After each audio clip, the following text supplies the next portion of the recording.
Bonsoir à tout le monde. Donc on va continuer avec les fonctions dans cette vidéo numéro 8. On a commencé à parler des fonctions dans la vidéo numéro 7. Donc on va continuer un peu jusqu'à la vidéo numéro 9. Donc ça veut dire la prochaine vidéo. Donc on va faire 3 vidéos sur les fonctions. Puis après on va parler des menus. Puis après ça on va commencer à faire une application simple qui va écrire des données dans les structures puis les tableaux qu'on va faire. Donc ici ce qu'on a fait dans la vidéo numéro 7 il y a quelques heures, c'est que j'ai fait une fonction qui prend juste un seul paramètre ici. Donc c'est un truc qui imprime juste vraiment le nom. Donc on peut répéter le programme ici. Ça prend juste un nom puis ça fait bonjour et plus.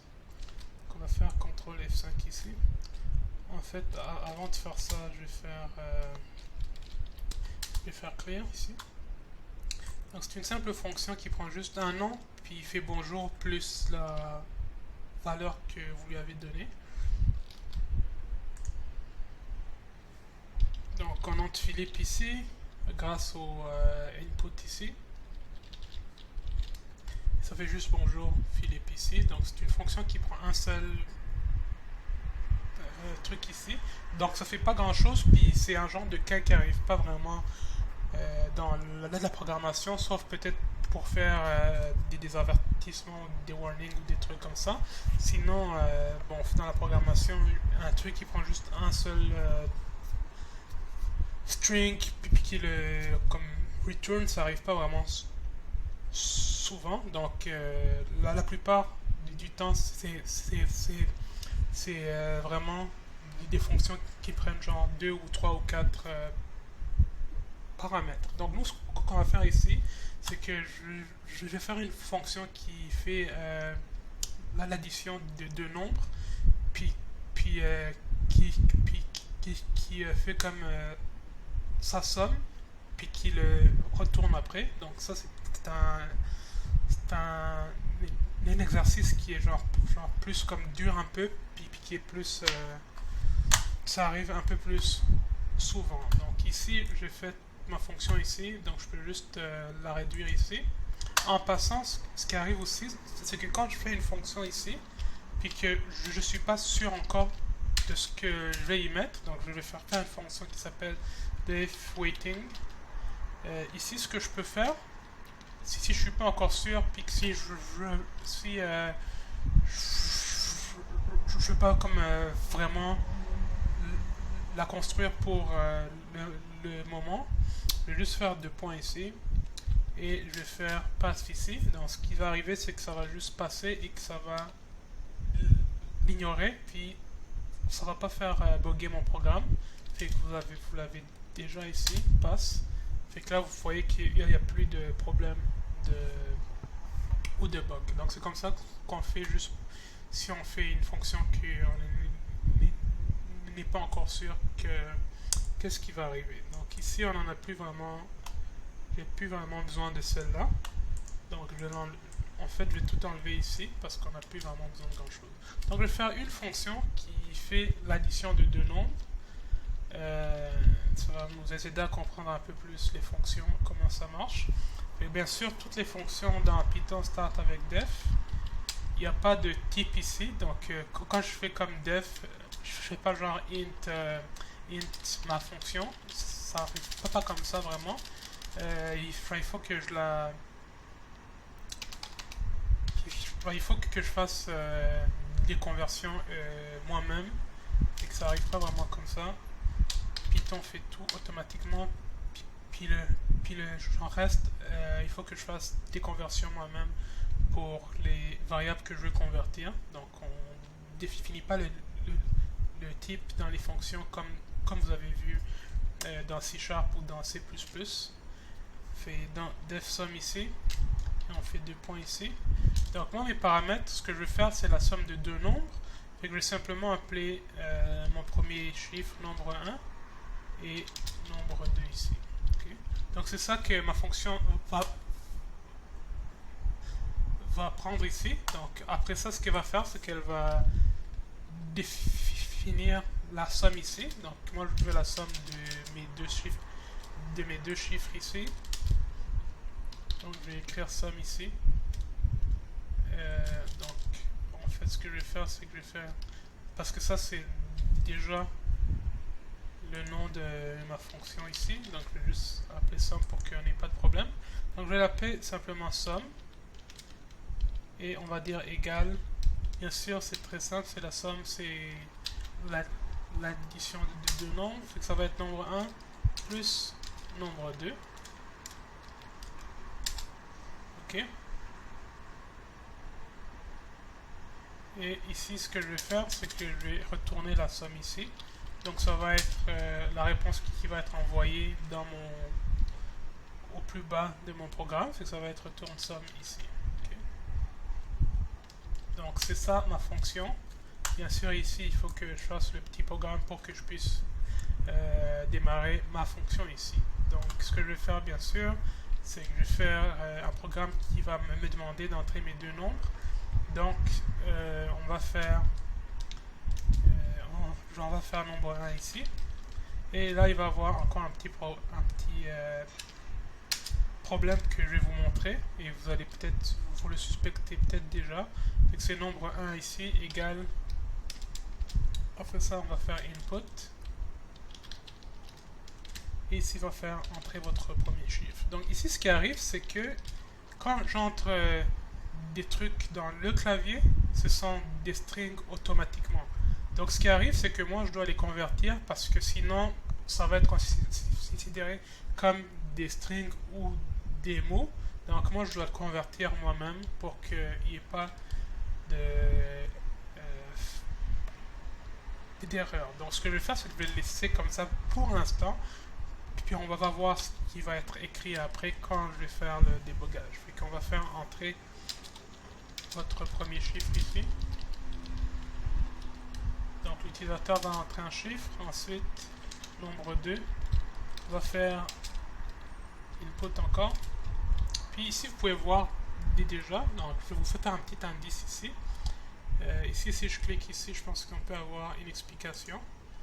Read a string from standard input, the trailing new line is stripped. Fait que ça vous donne un petit hint que je vais vous parler plus tard. Vous avez peut-être compris de quoi je parle. Fait qu'on va faire input ici. Et ici, on va faire entrée de nombre. Entrez votre deuxième chiffre ici.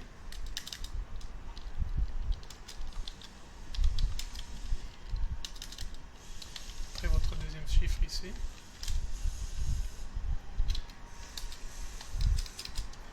Ici, bien sûr, ce que vous pouvez faire, vous pouvez juste écrire un petite introduction. Fait que je vais faire programme pour ajouter deux nombres. Et fait qu'ici on a les deux chiffres ici. Fait que bien sûr il faut qu'on les entre dans notre fonction qu'on a fait. Fait qu'ici ce qu'on va faire, on va faire notre fonction ici, somme fonction, deux points. Et dans nos paramètres on va mettre les deux nombres que l'utilisateur vient d'entrer ici. Ici il faut faire très attention. Parce que moi je veux les trucs, les variables locaux ici, puis pas les variables dans les paramètres ici. Okay? Ça ce sont les gens trucs qui sont ici dans les paramètres ici. Moi je veux les variables que je viens d'entrer ici. Donc faites juste attention et nombre 2 ici. Donc ma fonction est censée me retourner quelque chose ici. Donc ici ce qui arrive c'est que je ne vais pas vous le dire mais je vais avoir deux erreurs exactement. On va avoir deux problèmes et on va vous montrer la solution pour qu'on règle les deux problèmes. Vous allez voir que ça ne va pas marcher. Fait qu'ici premièrement on va faire clear. Je ne sais pas si c'est clear ou quelque chose comme ça. Ah non, c'est CLSS, je pense. Donc, c'est CLS. Ok. On va voir ce qui va arriver ici. Donc, on va avoir des erreurs. programme pour ajouter des nombres. Jusqu'à date, ça va. Donc je vais mettre 12 plus 40. Et voit qu'il n'y a rien qui arrive. Donc ici, c'est parce qu'il y a deux erreurs. Ok, donc le premier truc, ça c'est que ici, genre, j'imprime rien. Je fais juste retourner ma somme ici. Donc j'imprime vraiment rien. Donc c'est pour ça que ici, il n'y a rien qui s'affiche sur l'écran parce que je n'ai rien imprimé. Fait qu'ici, ce qui arrive, c'est que il faut que je mette le print ici il faut que je fasse print ici, puis que je mette ma fonction dans mes paramètres de print ici. Donc ça règle le premier problème, mais il va y avoir un deuxième problème qu'on va voir. On va faire CTRL F5 encore. On va voir si c'est réglé. Je vais mettre 45 et je vais mettre 12 ici. Vous voyez ici que ça fait comme si en fait c'est comme ce sont des fois un mot ici. Donc ici j'ai 45 plus 12, mais ça me sort 45 12 comme si ça fait juste les sticker ensemble, ce qui est pas bon. Moi je veux juste l'addition. Donc ce qui arrive ici, c'est que si je presse ici, vous allez comprendre c'est quoi le problème ici. Donc ici j'ai nombre 1 et nombre 2, et ici je fais avec mes méthodes input ici. Donc vous pouvez voir que ici c'est read a string, donc en fait ça lit une phrase et ça ne lit pas vraiment des chiffres quand j'entre dans le clavier. Donc ce sont par des défauts, ce sont comme des phrases. Donc ce qui arrive, c'est que je dois les convertir avant que je les entre dans mes fonctions ici. Pour convertir dans Python, c'est très simple. Vous avez juste à écrire la variable que vous voulez convertir. Ici, on veut nombre 1. Et on a juste à faire int ici. Et on a juste à faire int ici. Et on dit nombre 1 et nombre 1 aussi. Ok.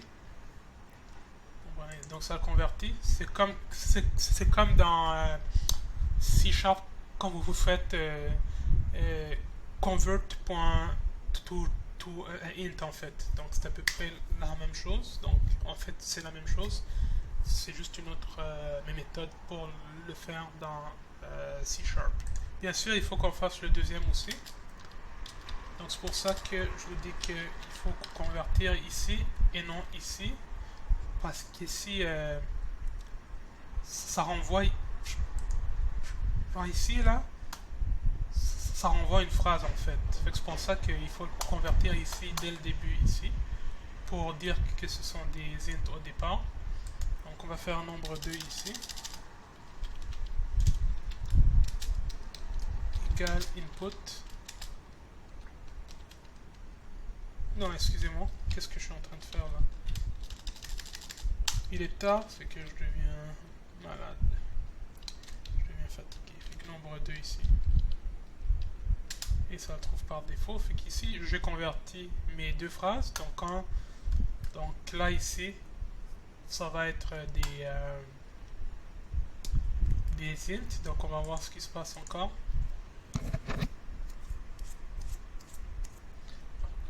CTRL F5. Entrez votre premier chiffre, 67. Entrez votre deuxième chiffre, on va mettre 234. Et là, vous pouvez voir que ça marche. 67 plus 233, 67 plus 234 égale 301. Et vous pouvez voir que ça marche. Donc, dans la prochaine vidéo, on va voir des fonctions avec des conditions. Donc, ça va être un peu plus compliqué. Puis après ça, on va voir les menus. Donc merci beaucoup et je vous souhaite une excellente fin de semaine.